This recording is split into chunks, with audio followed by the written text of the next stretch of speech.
গতকাল হেফাজত ইসলামের সমাবেশে হাসনাত আব্দুল্লাহ বক্তব্য দিয়েছেন। সেই বক্তব্যকে নিয়ে নানা রকমের সমালোচনা হচ্ছে।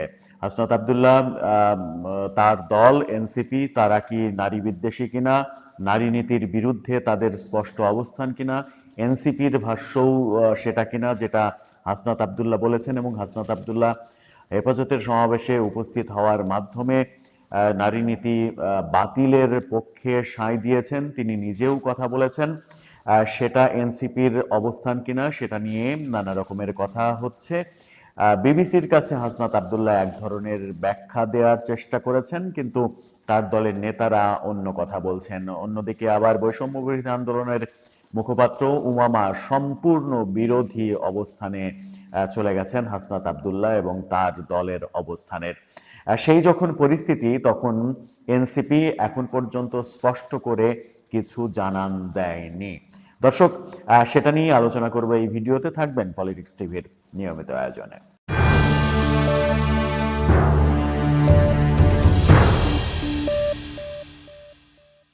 দর্শক, পলিটিক্স টিভির নিয়মিত ভিডিওগুলো এখন থেকে স্পন্সর করছে প্রজাপতি.টিভি, নতুন ওটিটি প্ল্যাটফর্ম।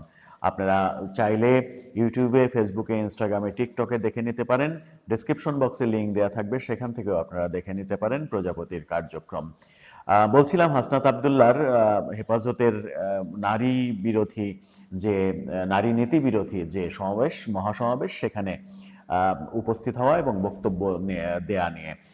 গতকালকে আমরা দেখেছি টিএসসিতে একজন নারীর অবয়ব তৈরি করে সেখানে যাচ্ছে তাই ভাবে তাকে জুতাপেটা করা হয়েছে, অপমান করা হয়েছে, নারীর শ্লীলতাহানি করা হয়েছে।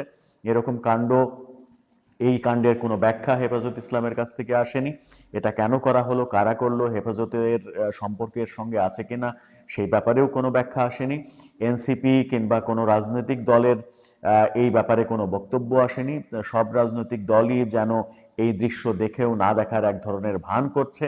সেরকম পরিস্থিতিতে হাসনাত আব্দুল্লাহ এই সমাবেশে কেন উপস্থিত হলেন, কেন বক্তৃতা দিলেন, তারও কি একই দাবি কিনা নারী নীতি বাতিলের এবং নারীদের স্বাধীনতার বিপক্ষে তার দল এনসিপি অবস্থান করছে কিনা, এরকম নানা প্রশ্ন ঘুরপাক খাচ্ছে। এদিকে বিবিসি বলছে, কওমি মাদ্রাসা ভিত্তিক সংগঠন হেফাজত ইসলামের নারী বিষয়ক সংস্কার কমিশনের প্রস্তাব নিয়ে যেসব কনসার্ন উপস্থাপন করেছে সেগুলোকে অতি সত্বর অ্যাড্রেস করার জন্য সরকারের প্রতি আহ্বান জানিয়েছেন জাতীয় নাগরিক পার্টির মুখ্য সংগঠক দক্ষিণাঞ্চলের হাসনাত আব্দুল্লাহ। অর্থাৎ নারী নীতির ব্যাপারে সরকার যেন হস্তক্ষেপ করে, যেগুলো চাওয়া হচ্ছে সে ধর্ম এবং সাংস্কৃতিক যে কালচারাল যে রীতি বাংলাদেশের, সেগুলো অনুযায়ী নারী নীতি যেন ঠিক করা হয়, সেই ব্যাপারে তিনি নসিহত দিয়েছেন এই সমাবেশে। বড় বড় বড় বড় লেকচার তার মুখ থেকে আমরা শুনেছি, কিন্তু এই লেকচারটা এনসিপির লেকচার কিনা সেটা স্পষ্ট হয়নি। জুলাই গণ অভ্যুত্থানে নেতৃত্বদানকারীদের রাজনৈতিক দল এনসিপির একজন কেন্দ্রীয় নেতার হেফাজত ইসলামের মহাসমাবেশে অংশগ্রহণ এবং বহুল আলোচিত নারী সংস্কার ইস্যুতে তার সুস্পষ্ট বক্তব্যের মাঝে নারী বিদ্বেষী অবস্থান নিহিত রয়েছে কিনা এই প্রশ্ন এখন সামনে এসেছে বলে বিবিসি বলছে। এদিকে বিবিসি এটাও বলছে যে বিশ্লেষকরা বলছে, হেফাজতে ইসলামের সমাবেশে মিস্টার আব্দুল্লাহর অংশগ্রহণ থেকে এটি স্পষ্ট যে এনসিপি ইসলামিক দলগুলোর সাথে এক ধরনের ঐক্য ঘোষণা করছে। অর্থাৎ নির্বাচনী ঐক্য, রাজনৈতিক ঐক্য করার জন্যই এই সমাবেশে যাওয়া হয়েছে, সেটাই বিবিসির বিশ্লেষণ এবং রাজনৈতিক বিশ্লেষকদের বিশ্লেষণ। এদিকে এনসিপির নেতারা বলছেন যে এনসিপিকে হেফাজত দাওয়াত দেয়নি, হাসনাত আব্দুল্লাহকে জুলাই আন্দোলনের অন্যতম একজন হিসেবে তাকে দাওয়াত দিয়েছিল, তিনি ব্যক্তিগতভাবে গিয়েছেন।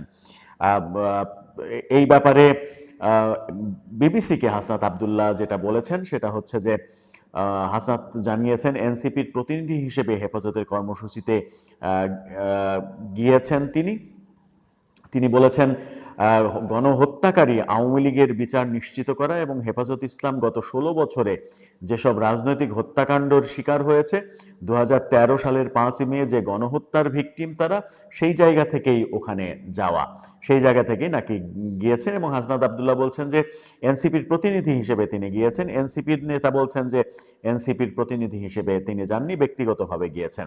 এনসিপির সিনিয়র যুগ্ম আহ্বায়ক আরিফুল ইসলাম আদিব বিবিসিকে বলেছেন, হেফাজত ইসলামের এই সমাবেশে দল থেকে এনসিপিকে আহ্বান করা হয়নি। অভ্যুত্থান পরবর্তী নেতা হিসেবে ব্যক্তিগত জায়গা থেকে হাসনাত আবদুল্লাহ এই সমাবেশে অংশ নিয়েছেন। কিন্তু হাসনাত আবদুল্লাহ যে ওই সমাবেশে অংশগ্রহণ করবে এটি কি এনসিপি জানতো? জানতে চাইলে তিনি জানিয়েছেন, যাবে এটা জানতাম, যাওয়ার বিষয়ে আমরা নেতিবাচক ছিলাম না। অর্থাৎ হাসনাত আবদুল্লাহ যে যাচ্ছেন সেটা এনসিপি জানতো, কিন্তু যাওয়ার ব্যাপারে তাদের কোনো নেগেটিভ চিন্তা ছিল না, নেগেটিভ ব্যাপার ছিল না।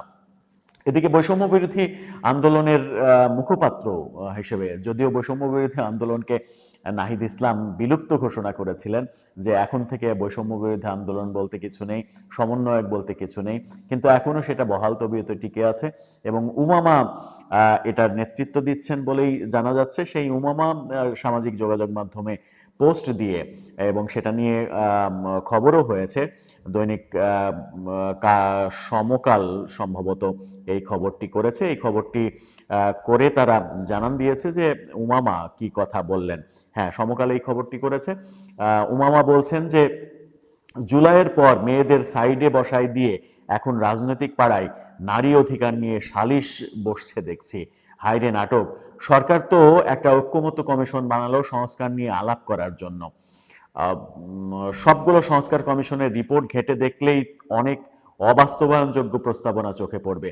রাজনৈতিক দলগুলো তাদের প্রায়োরিটি বেসিসে সংস্কার প্রস্তাবনার পক্ষে বিপক্ষে অবস্থান নিতে পারবে। জুলাই অভ্যুত্থানের অন্যতম পরিচিত মুখ উমামা আরও বলেছেন, এর মধ্যে নারী সংস্কার কমিশনের রিপোর্টে সর্বস্তরের নারীদের সমস্যাগুলো চিহ্নিত করা হয়েছে। প্রস্তাবনা ঠিক মনে না হলে দ্বিমতের সুযোগ রয়েছে। সেটা না করে পুরো কমিশন বাতিলের কথা তোলা হচ্ছে কোন উদ্দেশ্যে? আর নারীদের কতটুকু অধিকার থাকবে সেটা নিয়ে তো নারীদের তুলনায় পুরুষদের মাথা ব্যথা বেশি। এই কমিশনের রিপোর্ট বাতিল হলে বাকি সব কমিশনের রিপোর্টও বাতিলযোগ্য বলে তিনি বলেছেন নারীরা কোনো ব্যবহারের বস্তু না যে আপনি গদি সিকিউর করে রান্নাঘরে ফিরে যাবে, আপনার গদি সিকিউর করে রান্নাঘরে নারীরা ফিরে যাবে, এটা হবে না। অভ্যুত্থানের পর দেশের 50% জনগণের অধিকারের প্রশ্ন যাদের কাছে উটকো ঝামেলা লাগে, তারা আসলে কোন ধরনের রাজনীতি করতে চায় তারাই জানে।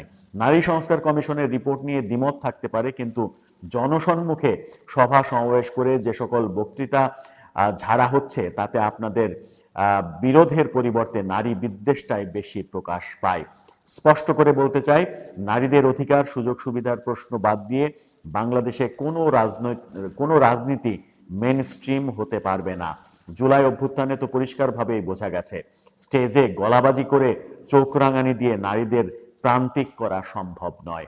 অর্থাৎ উমামা স্পষ্টভাবে হাসনাত আবদুল্লাহর বিরুদ্ধে পোস্ট দিয়েছেন এবং হেফাজতের এই সমাবেশের বিরুদ্ধে পোস্ট দিয়েছেন। বিশেষ করে জুলাই আন্দোলন এবং এনসিপির বিরুদ্ধে যে তার এই পোস্ট, এনসিপির অবস্থান স্পষ্ট করার কথা বলেছেন এবং হাসনাত আবদুল্লাহর এই অবস্থান যে গ্রহণযোগ্য নয় সেটা বলেছেন। এই যে নিজেদের মধ্যে এই বিরোধ, এনসিপি কি এখন স্পষ্ট করতে চায় যে তারা আগামীতে ধর্মীয় রাজনীতি করবে, তাদের ধর্মের লেবাসে তারা রাজনীতি করবে? শুক্রবারে জুম্মার নামাজের পরে যে সমাবেশটা তারা করলো, সেখানে আমরা দেখেছি যে বাইতুল মোকাররমের একেবারে প্রধান ফটকে তাদের মঞ্চ, সেই মঞ্চে আসরের আজান পড়লো। আজানের পরে বাইতুল মোকাররমের গেটে ঢুকলেই, যেখানে 2 ধাপ দিলেই মসজিদের আঙিনা, 2 ধাপ দিয়েই নামাজ পড়া যায়, সেটা না করে তার নেতাকর্মীরা সদস্য সচিবের ইমামতিতে মঞ্চে ক্যামেরার সামনে নামাজ আদায় করলেন। হাজারো দর্শক সামনে দাঁড়িয়ে থেকে সেই দৃশ্য দেখলেন এবং সেই রাজনীতিটা করার চেষ্টা করলেন, যে রাজনীতি মূলত উগ্র সাম্প্রদায়িক রাজনীতি হিসেবে বিবেচিত মানুষের চোখে। সেগুলো করে কি মানুষের আস্থা অর্জন করা যাবে? সেগুলো করে যদি আস্থা অর্জন করা যেত, তাহলে তো বাংলাদেশের রাজনৈতিক চিত্র অন্যরকম হতে পারত। তাহলে তো বাংলাদেশে পালাবদলের রাজনীতিতে আওয়ামী লীগ, বিএনপি এরা ক্ষমতায় আসতে পারতো না, অন্য কিছু ঘটতো, অন্য দৃশ্য আমরা দেখতাম। আমার মনে হয় এখান থেকে এদের বোধোদয় হবে। উমামা যে কথাগুলো লিখেছেন সেই কথাগুলো যদি এনসিপি কিংবা হাসনাত আবদুল্লাহরা খুব দ্রুত বুঝে যায় তাহলে তাদের জন্য মঙ্গল, নতুবা তাদের জন্য সামনে হয়তো ওই সাইনবোর্ড সর্বস্ব লোক দেখানো কিংবা মিডিয়া সর্বস্ব রাজনৈতিক দল হিসেবেই থাকতে হবে। এর বড় কিছু অর্জন তাদের পক্ষে সম্ভব হবে না। দর্শক, আপনার মতামত জানিয়ে লিখতে পারেন আমাদের কমেন্ট বক্সে।